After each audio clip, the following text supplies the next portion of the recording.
There's a brutal truth about human nature that nobody wants to admit. A truth so uncomfortable, so counterintuitive, that most people will spend their entire lives fighting against it, pretending it doesn't exist.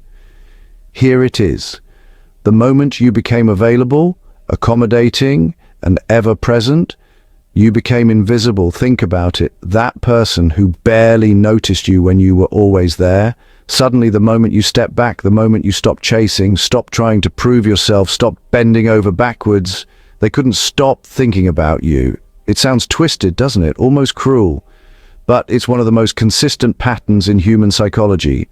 And today we're going to dissect exactly why this happens, what it reveals about power dynamics, respect, and human value, and most importantly, how you can use this knowledge to transform every relationship in your life. Before we go any further, I need you to do something. Don't skip any part of this video. I know you might be tempted. I know you might think you can just jump to the tips at the end, but here's the thing. Skipping sections of this video is like taking half your medication. You might feel like you're getting something, but you're missing the crucial elements that make the whole treatment work. If you're in a rush, set the speed to 2 times, but watch every single minute. Because the story I'm about to tell you in section 2 will completely reframe how you see every relationship you've ever had.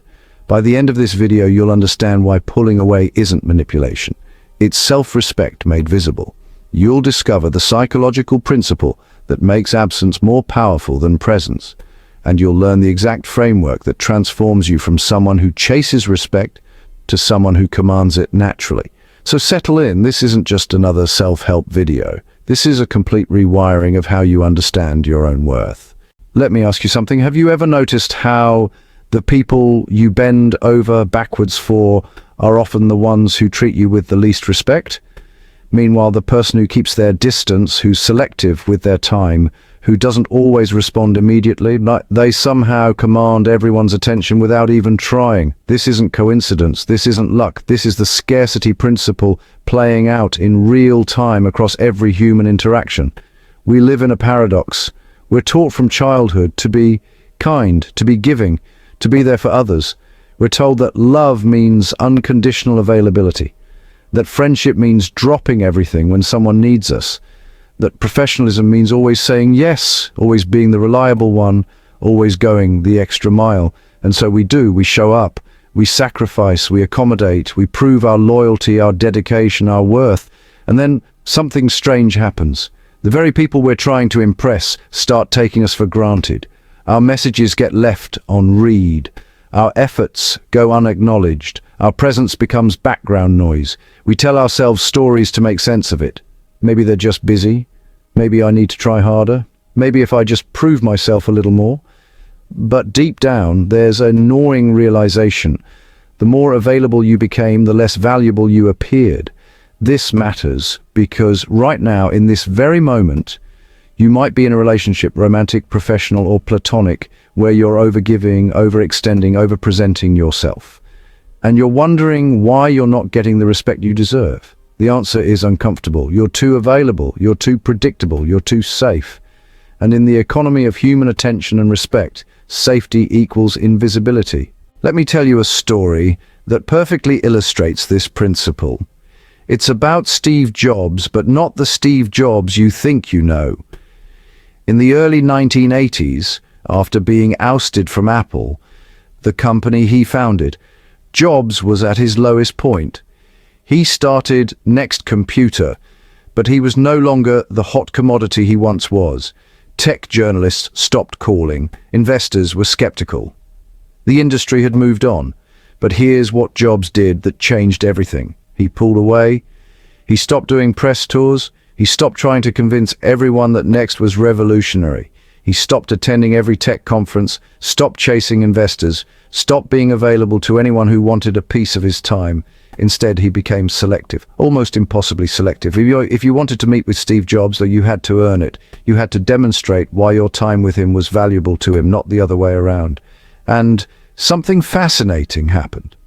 The less available he became, the more people wanted access to him.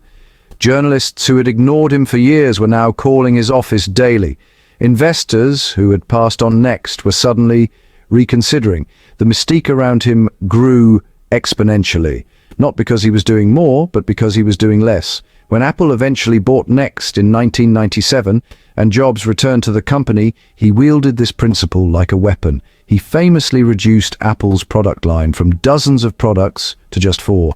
He said no to partnerships that other CEOs would have jumped at. He made Apple scarce, selective, and special. The result?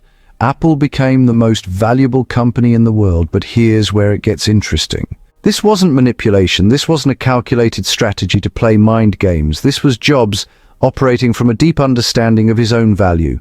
When you know your worth, you don't need to prove it. You don't need to be everywhere, to say yes to everything, to accommodate every request. You become selective because you respect yourself too much to be common. Now, you might be thinking, sure, that worked for Steve Jobs. He's a genius. I'm just a regular person trying to get my boss to notice my work, or my partner to appreciate me, or my friends to stop treating me like an option. But that's exactly the point. The principle doesn't change based on who you are. It changes based on how you value yourself. If this resonates, you know exactly what relationship I'm talking about. The one where you've been showing up consistently and they've been showing up occasionally. The one where your efforts feel like they disappear into a void. Let's get into the science and philosophy of why this works so powerfully. The scarcity principle. In 1975, psychologist Stephen Warchel conducted a famous cookie study. He gave participants 2 identical jars of cookies. One jar had 10 cookies, the other had 2. Then he asked participants to rate the cookies. The result? People consistently rated the cookies from the jar with only 2 as more valuable, more desirable, even better tasting, even though they were identical cookies from the same batch. This is the scarcity principle. We value what's rare, we desire what's limited, we respect what's not easily obtained. When you're always available, always responding immediately, always accommodating, always prioritizing others over yourself, you become the jar with 10 cookies, abundant, common, taken for granted. When you pull away, you become the jar with 2 cookies. Suddenly, you're rare, valuable, worth pursuing. Reactance theory. In the 1960s, psychologist Jack Brame developed reactance theory, which explains something crucial about human psychology. When we feel our freedom is being threatened, we fight to restore it. But here's the twist. When something becomes less available to us, we suddenly want it more. Think about it. When your favorite restaurant is always empty, you wonder if it's any good. But when there's a 3-month wait for a reservation, suddenly it's the only place you want to eat. The same principle applies to people. When you're always available, there's no reactance, no tension, no pursuit. You're just there. But when you pull away, you create space. And in that space, something powerful happens. The other person has to confront what your presence actually meant to them. Stoic philosophy. The power of indifference. The Stoics understood this thousands of years ago. Marcus Aurelius wrote, "If you are distressed by anything external, the pain is not due to the thing itself, but to your estimate of it, and this you have the power to revoke at any moment." The Stoic principle of preferred indifference teaches us that we should pursue what's valuable but not be attached to outcomes. We should engage fully but remain internally free. When you pull away, you're not being cold or manipulative. You're practicing what the Stoics called apatheia, freedom from being disturbed by external things. You're saying, I value this relationship, but I don't need it to validate my worth. And ironically, that's when people respect you most, because respect isn't given to those who need it most desperately. Respect flows to those who can walk away. In Taoist philosophy, there's this concept called wu wei, which means effortless action, or action through non-action. It's the idea that the most powerful movements come not from force, but from strategic withdrawal. Water doesn't push against a rock, it flows around it, and, over time, the water shapes the rock. When you're constantly pushing for attention, for validation, for respect, you're fighting against the natural flow. You're exhausting yourself and honestly getting nowhere. But when you pull away, you become like water. You don't disappear. You simply stop pushing. And in that space, the other person feels your absence. They notice the gap you've left, and eventually they come to you. Here's something most people don't know. The human brain releases more dopamine in anticipation of a reward than when receiving the reward itself. When you're constantly available, you're constantly delivering the reward. There's no anticipation, no uncertainty, no dopamine spike.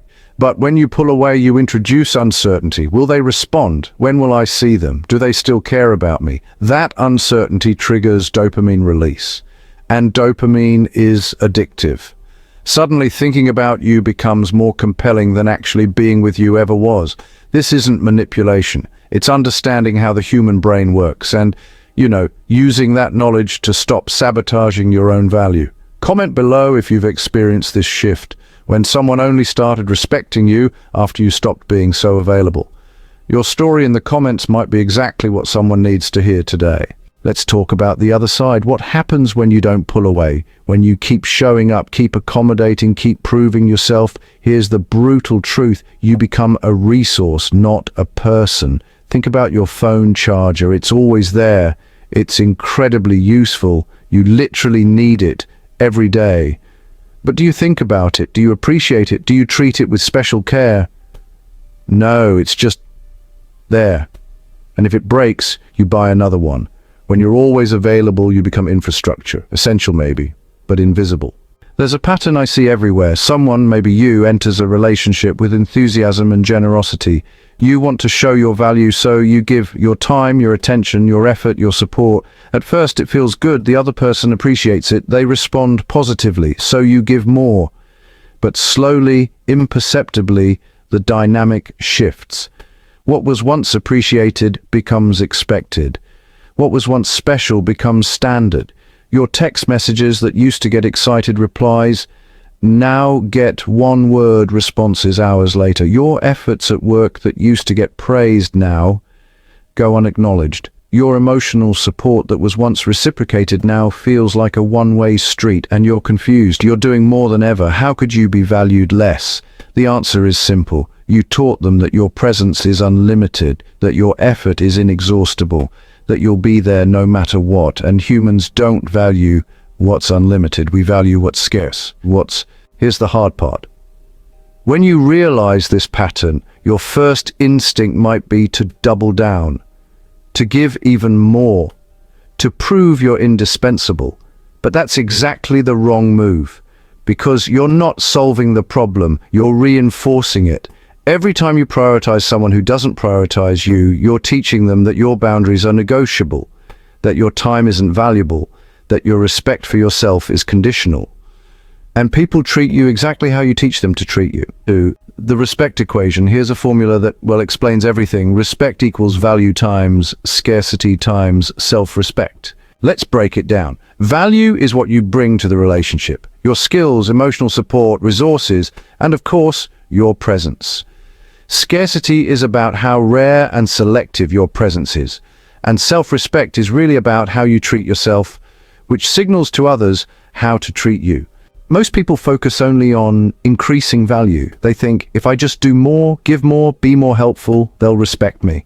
But the equation shows us, if scarcity is zero, meaning you're always available, the whole equation equals zero.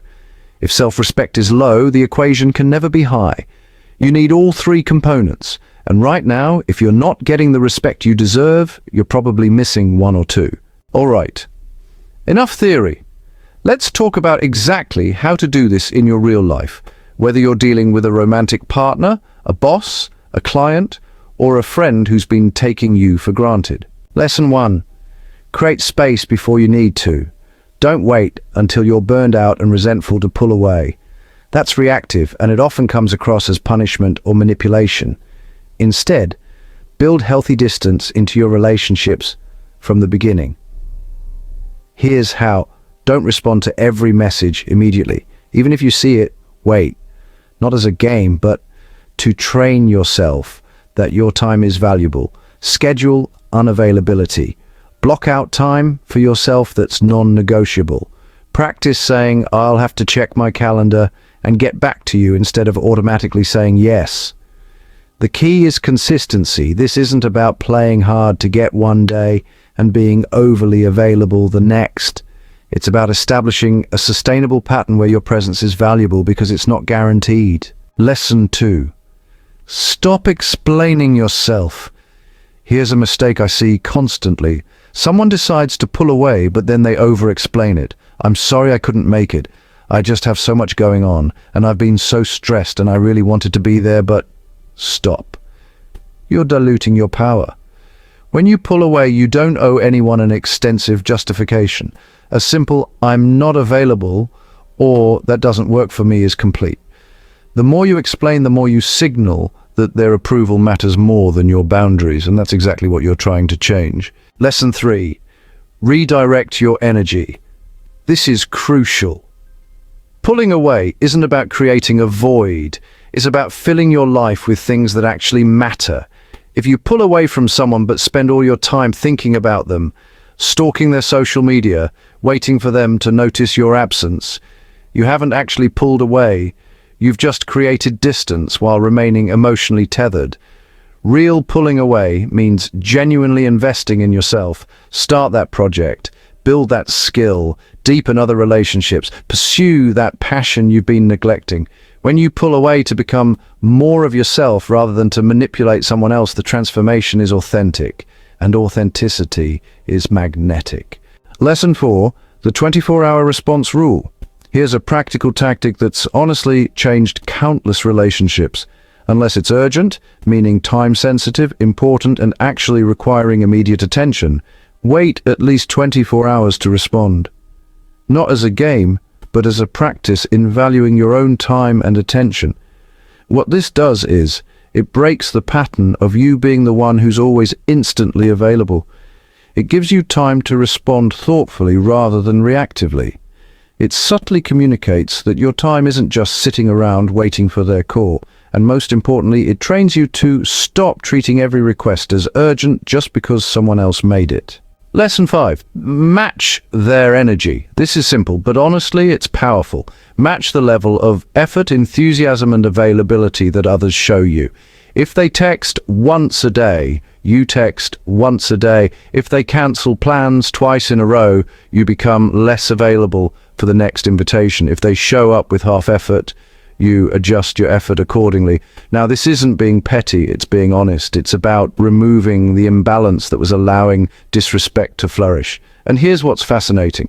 The moment you match their energy, one of two things happens. They step up to match your energy, or they fade away, revealing they were never worthy of your full energy to begin with. Either outcome is a win for you. Lesson 6. The walk-away power test. This is the ultimate test of a relationship. Can you walk away? Not, will you walk away? But can you walk away? If the answer is no, if you feel trapped, dependent, or like you couldn't survive without this person or opportunity, then you don't have power in the relationship, you have attachment, and attachment without the freedom to leave is not love or respect. It's codependency. Build your life so that no single person, job, or relationship can hold you hostage. This doesn't mean being cold or unloving. It means being free. And when you're free, people feel it. They sense that you're choosing them, not needing them. And that's when respect arrives. Lesson 7, communicate your standards, but only once. Here's where, honestly, most people get this wrong. They either never communicate their standards, expecting others to somehow guess, or they keep repeating themselves, which, well, just signals that violating those standards has no real consequences. Instead, you should communicate your standard clearly, just once, then let your actions do the enforcing. For example, don't say, I really wish you'd make more time for me. I feel like you're always busy. Maybe we could instead say, I value mutual effort in my relationships. I'm happy to continue investing when that's reciprocated. Then just observe. If their behavior doesn't change, then your behavior changes. You pull back. You become less available. Not as a punishment, but as a natural consequence. You don't argue. You don't plead. You don't explain repeatedly. You simply adjust your investment to match theirs. If you've made it this far, I'd like you to do something for yourself. Go ahead and hit that subscribe button and turn on notifications, because this channel, honestly, is all about reclaiming your power in every area of your life. The videos coming next will show you exactly how to apply these principles to the specific situations you're facing right now. So don't miss what's coming. And, share this video with someone who's been giving too much to people who give too little. Sometimes the most loving thing you can do for someone is to show them they deserve better. Let's bring this home with a truth that, might be a bit hard to hear. The people who only respect you when you pull away were never really respecting you in the first place. They were respecting your utility, your convenience, your willingness to accommodate them. But you know what? That's okay, because now you know. And knowing this honestly changes everything. You see, pulling away isn't about playing games or manipulating people. It's not about withholding love or becoming cold and distant. It's not about revenge or making people suffer for taking you for granted. Pulling away is about self-respect made visible. It's about aligning your external availability with your internal worth. It's about refusing to participate in your own devaluation. It's about teaching people that access to you is a privilege, not a right. When you pull away from people who don't respect you, you create space for those who will. You become magnetic to the right people because, you're finally repelling the wrong ones. And here's the beautiful paradox. The moment you become genuinely okay with walking away is the moment you no longer need to. Because your energy shifts. Your presence shifts. The entire dynamic shifts. You stop chasing, you stop proving, you stop contorting yourself into what you think people want. And, in that stillness, in that centered self-possession, you become exactly what people actually respect. Someone who knows their worth and won't negotiate it. I'll leave you with this. There's someone in your life right now who only values you when you're useful, who only reaches out when they need something, who only respects your boundaries when you enforce them dramatically. You know who I'm talking about.